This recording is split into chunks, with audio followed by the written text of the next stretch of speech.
Disseram pra gente que se a obra é boa, ela vende sozinha. Isso é mentira. Se tu é artista e tem vergonha de pedir apoio, de oferecer tua obra, talvez tu nunca consiga viver da tua arte. Vamos falar um pouquinho sobre isso?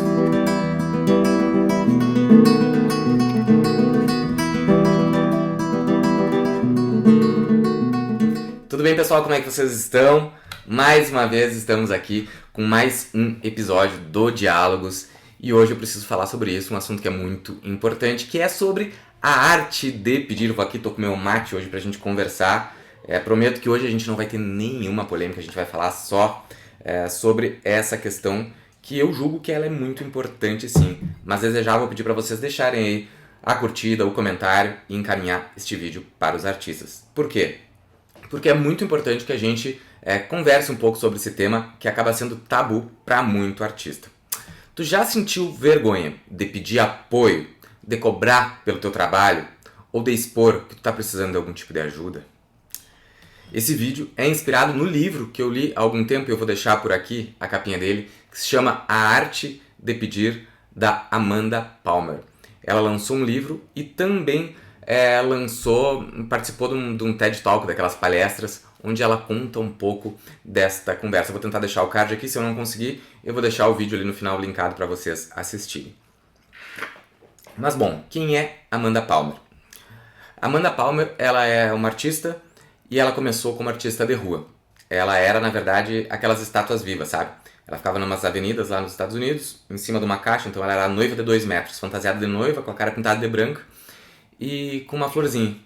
E ela oferecia a flor para as pessoas no meio da rua. Oferecia uma florzinha. E algumas pessoas deixavam um dinheiro ali e quando ela recebia este valor, ela então entregava a flor para a pessoa que estava caminhando na rua e olhava, trocava com ele. Porque quando a gente olha para o olho de uma pessoa, a gente está trocando com ela. Então ela dava uma olhada profunda para o olho daquela pessoa em agradecimento e deixava com ela uma flor. E ela aprendeu, então, desde muito nova, quando ela fazia esse trabalho de artista de rua, que é importante que a gente se comunique com as pessoas, que a gente se permita fazer este tipo de troca. E então eu quero deixar desde o começo avisado pro pessoal que assim, não existe nada de errado em pedir. A Amanda Palmer fez isso e eu logo vou contar o resto da história dela, isso deu muito bem, mas já tem artistas brasileiros fazendo também e dando muito certo, pedindo ajuda para o seu público, criando uma comunidade, tá? O que a gente precisa saber? Que pedir apoio é uma habilidade artística, mas também é estratégica. Por quê? Porque quando a gente, enquanto artista, cria uma comunidade, e eu estou fazendo isso aqui com vocês, eu estou convidando vocês, gastando meu tempo de forma não remunerada para a gente conversar, para a gente ter esses diálogos sobre literatura. E quando a gente consegue se aproximar das pessoas e se conectar com elas, a chance de quando a gente precisar, tiver que pedir, é que elas nos ajudem. Mas por que é difícil pedir, gente?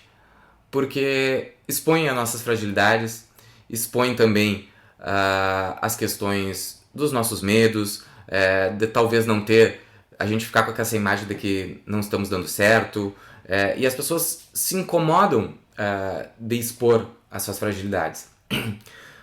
Quando a gente tem que pedir alguma coisa, e eu faço várias vezes isso no Instagram, eu vou lá, gente, por favor, entrem ali na Amazon e comentem nos meus livros.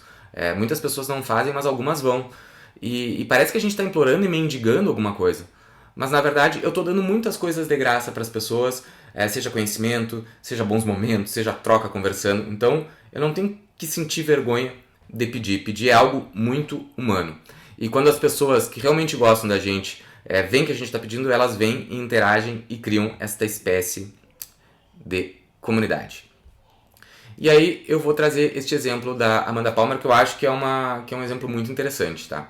Ela começou como artista de rua e deixou de fazer esse papel de noiva quando em algum momento começaram a pagar mais para ela para fazer show. Ela tinha uma banda, mas é uma banda alternativa, enfim, então não aparecia tanto.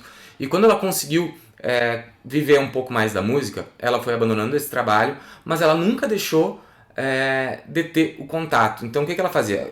Conforme ela e a banda dela foram ganhando espaço, eles começaram tô indo tocar em uma cidadezinha do interior dos Estados Unidos. Ela entrava no Twitter e dizia, pessoal, vou tocar em tal cidade, nossa música é tal jeito. Vocês têm alguma banda aí que faça esse mesmo tipo de som, que comunique com a gente? Porque a gente gostaria de convidar eles para abrir o show. Ou então, às vezes, não era para abrir o show, mas era para tocar do lado de fora, enquanto as pessoas estavam na fila, porque fica muito tempo em fila. E aquele momento ali também ela liberava que esses artistas passassem o seu chapéu e fizessem essa troca com o público dela. E aí, óbvio que depois, no show dela, ela também chamava esses músicos para fazerem uma música junta, uma confraternizada, mostrando então que ela seguia, apesar de já estar ficando famosa, mas com um espírito de comunidade e de dividir. Os espaços que ela conquistou, ela convida uma banda local, convida pessoas que estão começando para chegarem lá também. E isso aí foi um movimento grande, e ela foi, nas cidades que ela ia, ela dizia, vou tocar em Bagé esse fim de semana, tem alguém aí que nos consegue 3 camas e um almoço? E as pessoas que gostavam dela, que gostavam da música dela, acabavam abrindo espaço das suas casas e ela sempre ficou fazendo troca. Então ela tem fotos sensacionais. Chegou numa cidade, precisavam ensaiar e não tinha um piano. Vou lá, preciso de um piano, pessoal. Alguém pode nos receber aí a minha banda de tarde pra gente ensaiar, a gente precisa de um piano. Aí daqui a pouco tava a banda dela tocando na casa de um desconhecido, tomando vinho, comendo salgadinho, conversando, trocando. E a Amanda teve a capacidade de descobrir o quanto isso era importante. E a indústria, óbvio, né, se deu conta daquilo e convidou ela para lançar um disco gravado, bancado por uma gravadora. E aí que a história dela começa a ser mais interessante pra gente. Ela lançou este livro, este CD, e vendeu ali no começo 25 mil exemplares, 25 mil unidades de CD. E ela ficou muito contente com aquilo. Porra, tu vender 25 mil CDs numa época anterior ali, Spotify, então era uma pirataria pegando, Napster, aquelas coisas que tinham antes. E ela vendeu 25 mil CDs. E aí a editora, a gravadora chamou ela e disse, olha, teu disco foi um fracasso. E ela, como assim foi um fracasso, gente? Eu vendi 25 mil CDs. Como que isso é um fracasso? E o cara disse, sinto muito, Amanda, mas é que tu é acostumada com a rua.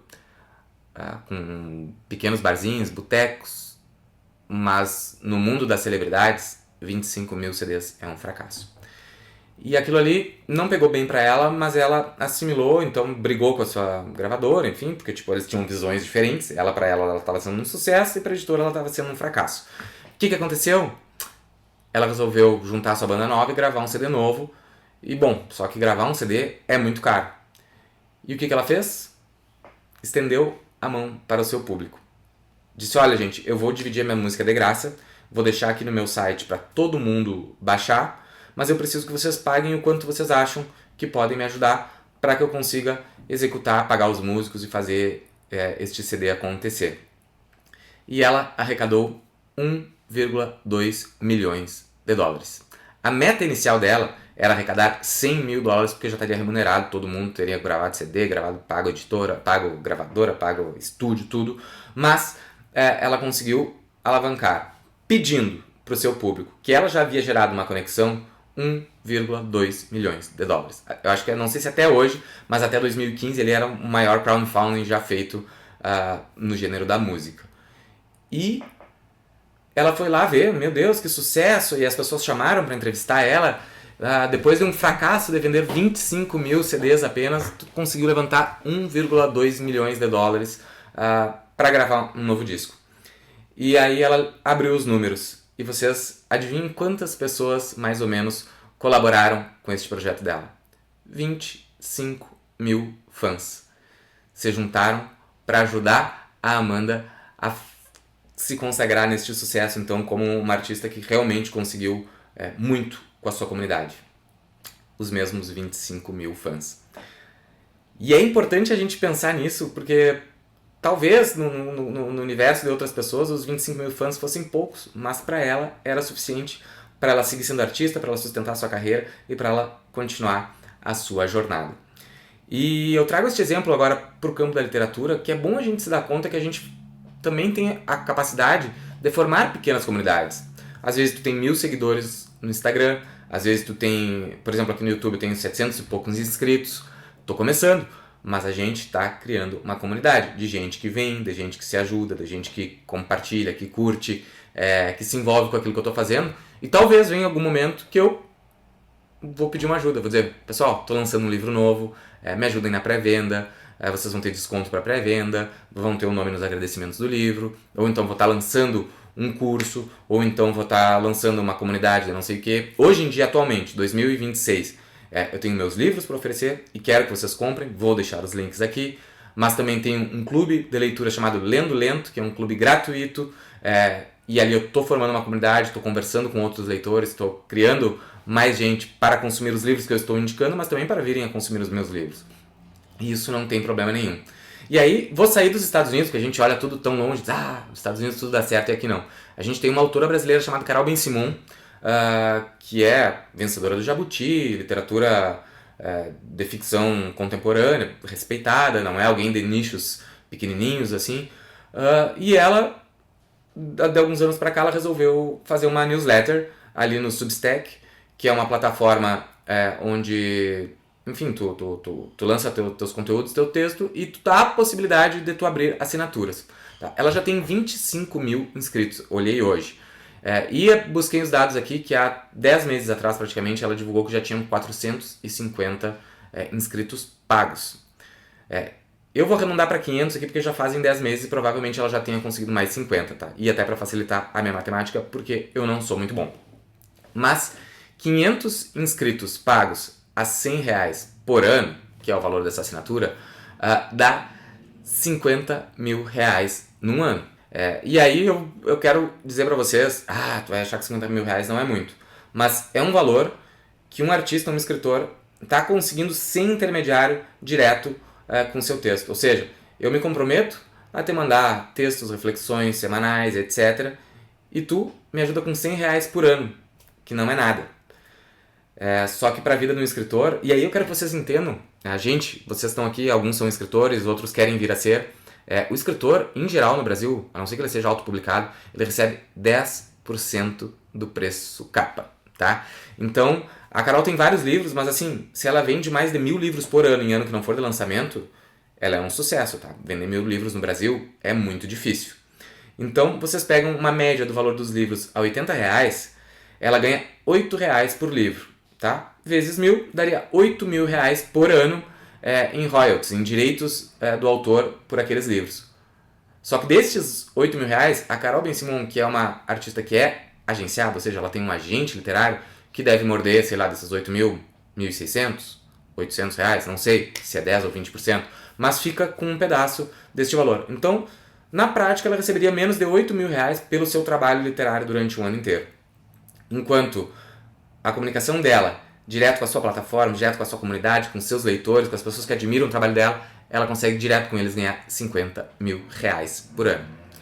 Então vocês podem imaginar a força e a importância da criação dessa comunidade, de vocês, escritores ou artistas em modo geral, se aproximarem ainda mais do seu público. Por isso que eu sempre defendo que aquele escritor antigo, que era recluso, que era um misântropo, que ficava longe, este escritor e este artista não deve existir mais.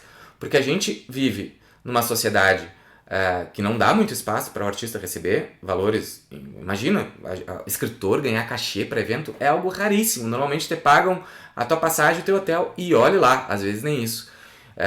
Então é muito difícil. E quando tu consegue criar uma comunidade que apoia o teu trabalho, meu Deus do céu. Vou dar outro exemplo para vocês, que eu não sei ainda exatamente de valores, mas o Henrique Fagundes da Costa é um escritor pesquisador sobre a cultura gaúcha.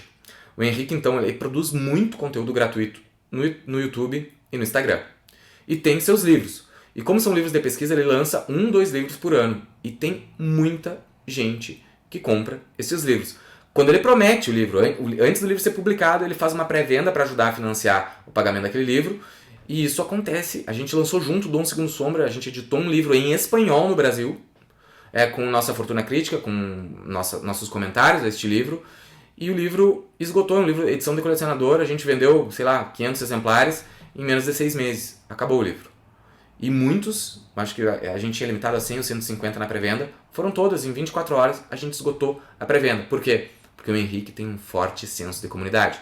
Ele tem grupos no WhatsApp com seus leitores de todos os seus livros, grupos de WhatsApp sobre história do país, ou seja, ele dá muito conteúdo de graça, ele entrega muito conteúdo.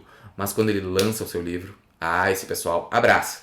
E aí ele criou outras formas também, ele criou um clube de cartas, ou seja, uma vez por mês ele manda uma carta física para os seus leitores sobre esses conteúdos, né, sobre história, e funciona, gente. Então a gente tem que aprender a criar este senso de comunidade e não ter vergonha de pedir, de estender a mão e pedir. E para concluir, então, eu preciso lembrar que, na verdade, a questão de durante toda a história, desde o começo dos tempos, os artistas foram inseridos na sociedade.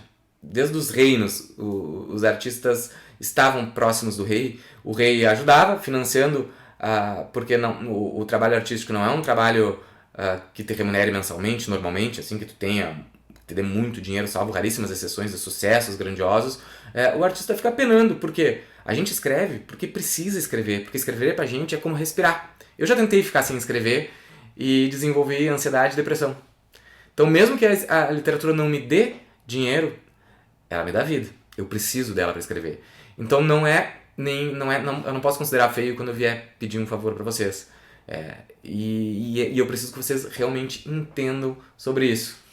Que então, desde sempre, os artistas estiveram inseridos na sociedade, tendo algum tipo de ajuda, ao passo que artista é diferente da celebridade. Celebridade é aquele artista distante, produzido por um escritório, que vai ter milhões de receita de outras coisas, e que também vai fazer artista, e vai fazer arte, mas a celebridade é amada à distância, e a gente que não é celebridade, a gente tem que se aproximar para ser amado de perto.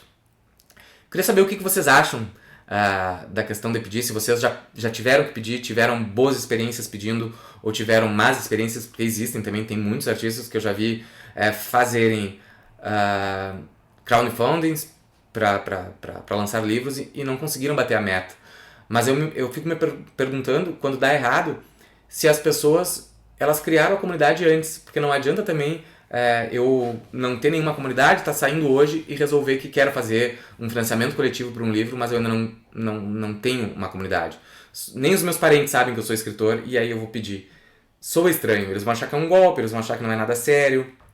Então, se eu tiver que te dar um conselho para ti que tá começando agora, começa a criar a tua comunidade, mostra para eles que tu escreve ou mostra para eles que tu é artista e aos poucos, quando essa comunidade já estiver mais forte, aí tu estende a mão. Pedir, gente, não é fraqueza. É parte do processo criativo. É parte do processo de sobrevivência dos artistas. Vou aproveitar então e pedir para vocês, encarecidamente, curtam este vídeo, compartilhem este vídeo, encaminhem para os seus amigos, deixem comentários. Eu vou deixar aqui também fixado nos comentários link para os meus livros, se vocês ainda não leram. Vou pedir para vocês que já leram e ficaram até o final, entrem na Amazon, entrem no Goodreads, entrem no Scooby e avaliem os meus livros. Isso me ajuda muito. De momento é isso que eu estou pedindo. É bem pouquinho, perto do que a gente pode trocar junto. Quem sabe amanhã depois eu consigo chegar aos 1000 inscritos aqui e posso abrir uma comunidade dentro do YouTube para terem vídeos específicos, exclusivos para assinantes. Só Deus sabe, mas para chegar lá eu preciso que vocês continuem me ajudando. Então é isso, pessoal. Muito obrigado pelo carinho de vocês, por continuarem comigo nesses diálogos. E hoje prometi que não ia fazer polêmica e não fiz. Até mais!